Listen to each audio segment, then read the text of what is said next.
하나님께 오늘 주시는 말씀 마태복음 8장 23절부터 4까지가 34절 말씀입니다. 8장 23절부터 34절입니다.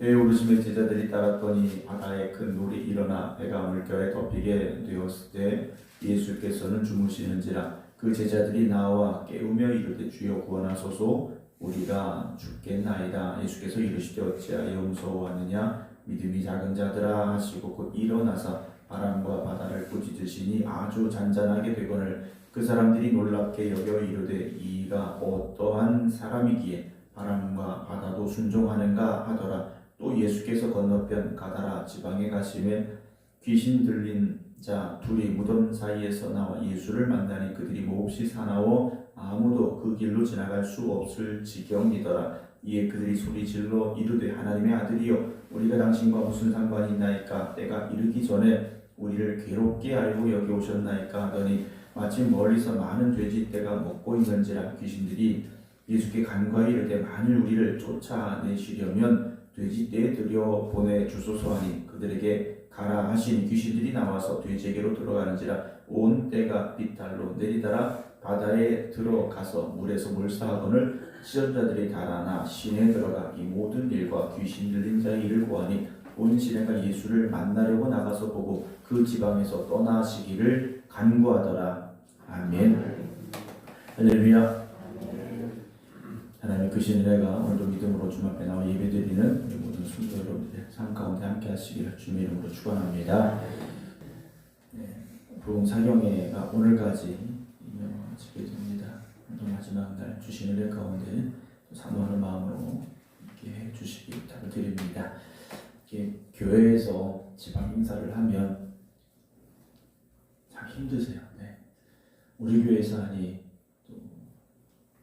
안 나오자니 주일날도 부탁드렸습니다만 담임 목사가 행사를 주관하는 총무다 보니 또 담임 목사 체면이 있어서 그러실 수도 있고, 그러나 그렇게 나올지라도 하나님의 은혜가 있고 그 말씀 속에서 우리가 갈 길을 밝게 보여주시는 귀한 또 역사가 있기를 다시 한번 주님의 이름으로 축원합니다.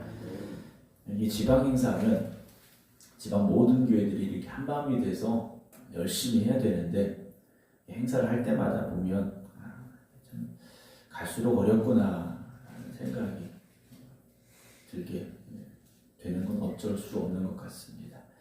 열심히 오시는 교회들도 있지만 그냥 강 건너 불구경하듯이 그냥 하나보다 하는 또 교회들도 있는 모습을 보면서 하나됨이라는 것이 참 어렵다 하는 것을 느끼게 되죠. 우리가 한 교회 안에서도 하나됨이 분명히 있어야 됩니다. 항상 목사님께서 말씀하셨습니다만 교회가 한 마음이 되지 않으면 안 되고요. 가정이 또 한 마음이 안 되면 안 되고요. 우리가 어느 곳에 있든지 여러분들로 인해서 하나됨이 있기를 주님으로 축원합니다. 우리 지방 교회가 총 23개지만 사실 관성교회는 목사님도 없고 교인도 없다 보니 22개 교회가 있습니다. 22개 교회가 다 한마음이 된다, 한뜻이다, 어려울 수 있겠지만 그 가운데 우리 교회가 어쨌든 본이 되는 교회가 되어서 모든 지방의 교회들이 한마음이 되고 또 뜨거운 열심으로 예전처럼 또 예전보다 더 하나 되고 더 사랑이 있고 더 열심히 있는 지방이 되도록 힘을 쓰는 우리 교회가 될 수 있도록 또 기도해 주시기를 부탁을 드립니다. 예수님께서 오늘 제자들과 길을 또 가고 계시는데요. 오늘 23절 보면 배에 오르심에 제자들이 따라갔다라고 되어 있습니다. 제자들이 주님을 지금 따라가고 있는 길이죠. 그런데 바다에 큰 놀이 일었습니다. 풍랑이 일은 거죠. 주님을 따라가는 길입니다. 순종하며 가는 길입니다. 헌신하며 가는 길이고 믿음으로 가는 길이겠죠. 그런데 오늘 이들에게 무엇이 없었느냐? 진정한 믿음이 없었습니다. 주님과 함께하는 길에도 여러분 폭풍은 찾아옵니다. 주님과 함께하는 길이라고 아무런 문제가 없는 게 아니라는 거죠. 거죠. 예수 믿는데 왜 이렇게 힘든지 모르겠어. 어떤 분들은 예수 믿고 문제가 다 사라질 줄 알았는데 예수 믿고 더 어려워졌다고 이게 잘못 왔다고 생각하시는 분들도 있습니다. 여러분, 예수를 믿으나 안 믿으나 세상 속에 살아가는 우리에게 인생의 폭풍은 늘 찾아오게 됩니다. 근데 이 폭풍이 적당했으면 좋았을 텐데 그 폭풍이 심했습니다. 큰 놀이 일었죠. 배가 물결에 덮이게 되었음에 배가 가라앉을 정도의 풍랑이 지금 그 갈릴리 호수에 일게 되었다라는 겁니다.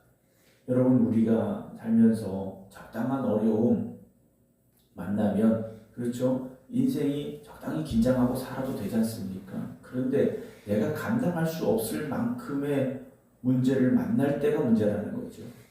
내 힘으로 어떻게든 해결해 볼 수 있고 노력하면 될 것 같은 상황은 오히려 우리에게 도전 의식을 가져오게 할 수 있습니다. 그런데 아무리 생각해도 답이 안 나오는 문제, 아무리 노력해도 끝이 안 보이는 그런 문제, 그 앞에서 우리가 어떻게 합니까? 두렵고 무섭고 절망하고 낙심하고 때로는 인생을 포기하는 이들도 있다라는 거죠. 그때 주님은 뭘 하고 계셨습니까? 같이 걱정하고 계신 게 아니었죠. 예수께서는 주무셨다라고 되어 있습니다. 예수께서는요, 주무시고 계셨다라는 거죠. 예수님은 참 속편하신 것 같습니다. 그 문제가 왔는데 어떻게 주무실 수 있을까? 어제도 강사님 모셔다 드리고 지방 감리사님 또 목사님 몇 분하고 잠깐 평가에게 모였다가 어제 조금 늦게 집에 들어왔습니다. 늦게 잠들었고 그런데 2시 반부터 눈 떠가지고요. 네. 계속 이제 사경회가 저희 교회에서 있다 보니까 이제 나름대로 어떤 긴장도 되고 또 오늘 마지막 날인데 수요 예배 시간, 마지막 예배 시간에 되게 지방 교회들이 다 모일까 하는 걱정도 있고 그런 것 때문에 새벽부터 깨서 그런 것 같습니다. 근데 주님께서는요, 아주 편안히 주무셨던 것 같아요.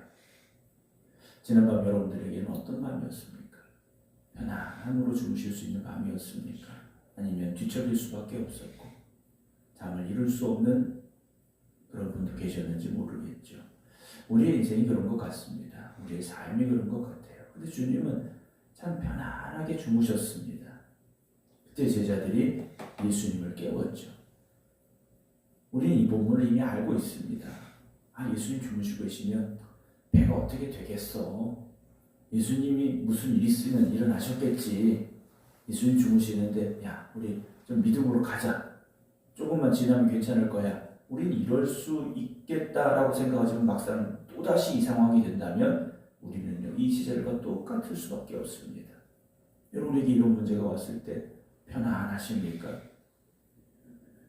주님이 함께 하시니까 이거 별거 아니야 할 수 있겠습니까? 우리는 또다시 그 자리에 선다라는 거죠. 또다시 안절부절 못합니다. 주님, 내가 지금 이렇게 어려운 상황인데 주님 어떻게 잠만 주무시고 계십니까? 다른 표현으로 보니까 주님 왜 나를 외면하십니까? 주님 왜 나를 돕지 아니하십니까? 주님 지금 빨리 일어나서 뭔가 하셔야 될 때입니다. 우리는 그렇게 마음속에 생각을 하게 된다는 거죠. 주님을 깨우며 말하죠. 주여 구원하소서, 우리가 죽겠습니다. 그래요. 예수님, 우리 죽게 생겼는데 지금 잠이 오십니까? 이거지 않습니까? 26절에 예수님께서 어째서 무서워하느냐? 어째서 무서워하느냐? 믿음이 작은 자들아. 여러분, 우리가 지금 주님과 함께하고 있습니다. 주님과 함께하고 있는데 어떤 믿음으로 지금 주님과 함께하고 있느냐라는 거죠. 폭풍우 가운데도 주님이 나와 함께 하십니다. 주님 저렇게 평안히 주무시는데 주님 나에게도 그 평안을 주시옵소서 기도하고 있습니까? 아니면 이 문제 때문에 주님 내가 지금 죽게 생겼는데 주님 내가 지금 이걸 인생이 아주 송두리째 흔들리고 있는데 주님 어떻게 잠만 주무시고 계십니까? 원망하고 있는 것은 아닐까 하는 거죠. 지금 이들은 주님을 따라가고 있지 않습니까? 주님께서 일어나자 했습니다. 곧 일어나자. 어찌 보면 주님께서 그들을 보고 계셨는지도 모르겠습니다. 주무시고 계셨지만 주님이 주무신다고 세상 모르고 주무셨겠습니까? 주님이 그들의 소리를 들으셨을 것이고 그들의 마음을 아셨겠죠. 바람과 바다를 꾸짖으시니 아주 잔잔하게 되었다 그랬습니다. 바람과 바다에게 야 너네 적당히 좀 하지 얘들이 이렇게 무서워하는데 그러셨겠습니까? 어찌 보면 그 꾸짖음은 믿음 없는 이들을 향한 꾸짖음이 아니시겠습니까? 그 사람들이 놀랍게 여겨 이가 어떤 사람인가, 어떤 사람이기에 바람과 바다가 순종하는가 그러죠. 그때 주님께서 이스라엘과 함께 갈릴리 호수 건너편 가다라 지방으로 가시는데 거기서는 귀신 들린 자 둘을 만나게 됩니다. 이방 땅으로 가셨습니다. 이 귀신 들린 자 둘이 무덤 사이에서 나와 예수를 만나니 그랬습니다. 귀신이 예수님 보고 도망가야 되는데 예수님 만나러 나왔어요. 이들은 원래 어떤 상황이었냐, 몹시 사나워 아무도 그 길로 지나갈 수 없을 지경이다. 근데 주님은 일부러 지금 거기 가신 겁니다. 일부러 제자들 데리고 거기 가신 거예요. 폭풍우 가운데 죽게 생겼다고 하는 제자들 데리고 믿음 없는 그들을 데리고 여기 가셨습니다. 귀신 들린 사람 둘이 막 소리를 질렀어요. 29절 하나님의 아들이요. 여러분 이방 땅에 있는 귀신 들린 자들의 입을 통해서 그 귀신이 하나님의 아들이라고 외치는 소리를 제자들이 듣게 하시죠. 그 배에 타고 있던 사람들은 어땠습니까? 이 사람이 누구지? 그랬는 겁니다.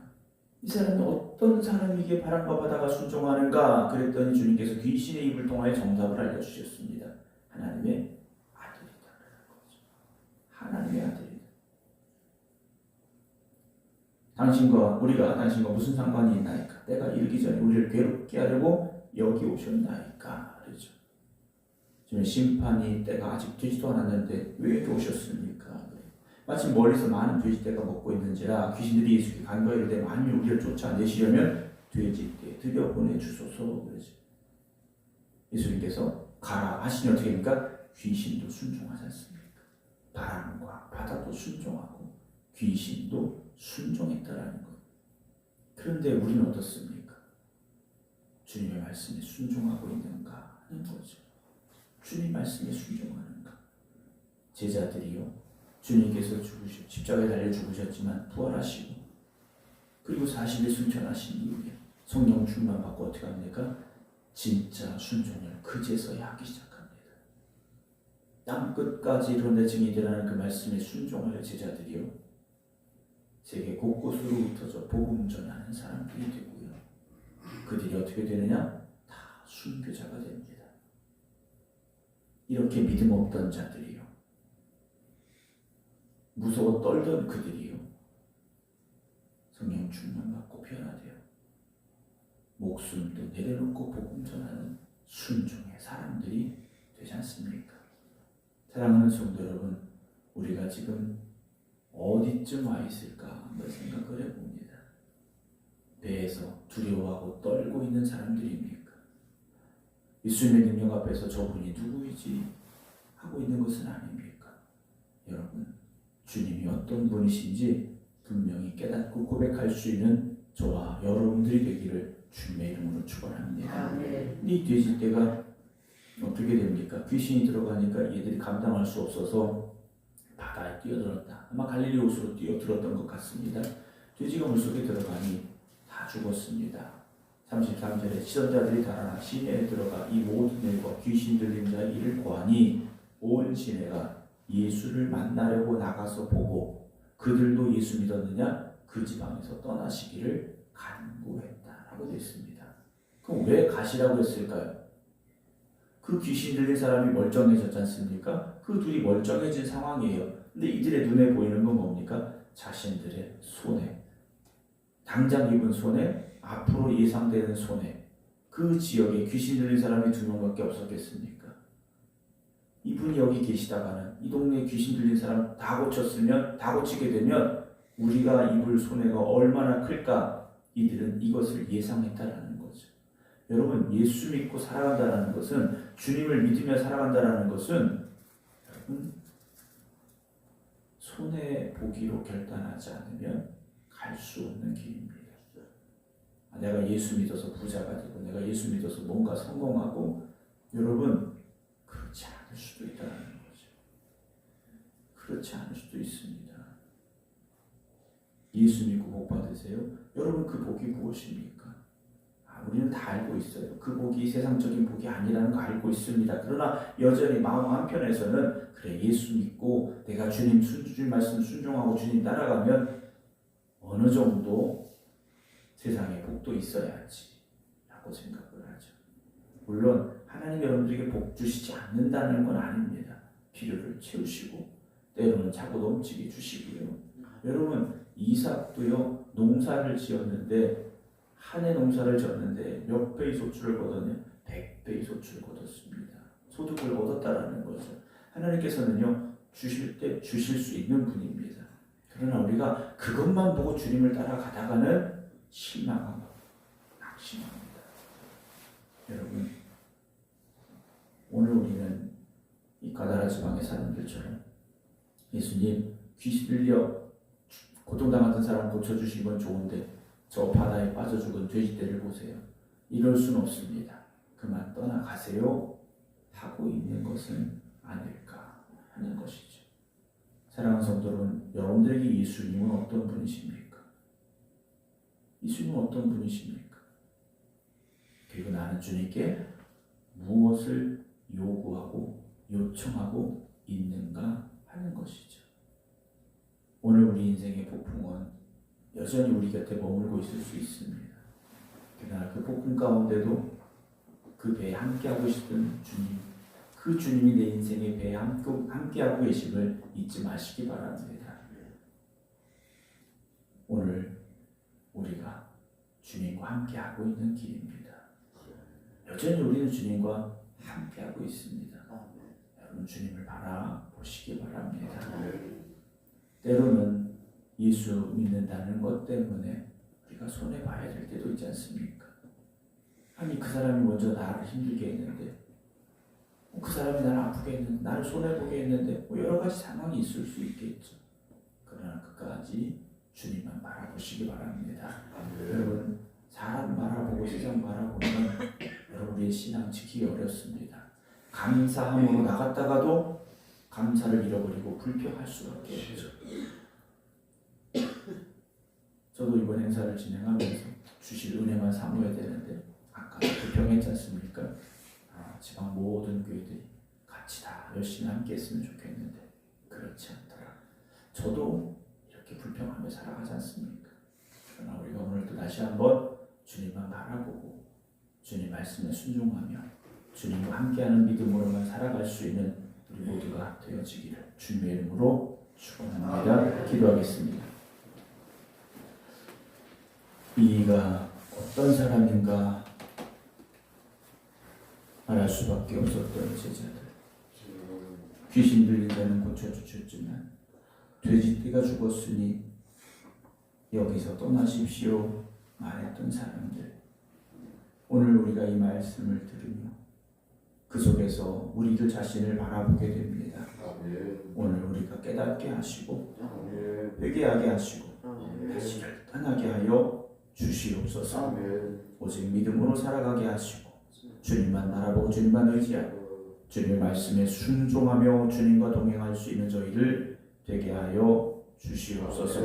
오늘도 이 새벽 주님 앞에 나와 기도드리는 성도들, 또 각자의 기도의 자리에 있는 이들 주님 붙잡아 주시옵시고 끝까지 믿음을 지켜 살아가는 저희를 되게 하시고 믿음 가운데 역사하시고 은혜 주시는 주님을 바라보는 저희를 되게 하시고 때로는 믿음의 길을 걸어가며 십자가를 지고 가야 되는 그 순간이 온다 할지라도 담대하게 나아갈 수 있는 저희를 되게 하여 주시옵소서. 오늘도 이 하루가 기도하는 이들에게 복된 날이 되게 하시고 하나님께 영광 올려드릴 수 있는 믿음의 삶이 되게 하여 주시옵소서. 이제는 우리 주 예수 그리스도의 은혜와 아버지 하나님의 극진하신 사랑하심과 성령님의 감동 감화 교통 역사하심이 오늘도 믿음의 길 주님이 부르시는 그 길로 나아가겠습니다. 기도드리는 모든 성도들 위해 이제부터 영원토록 함께 하시기를 간절히 축원하옵나이다. 아멘.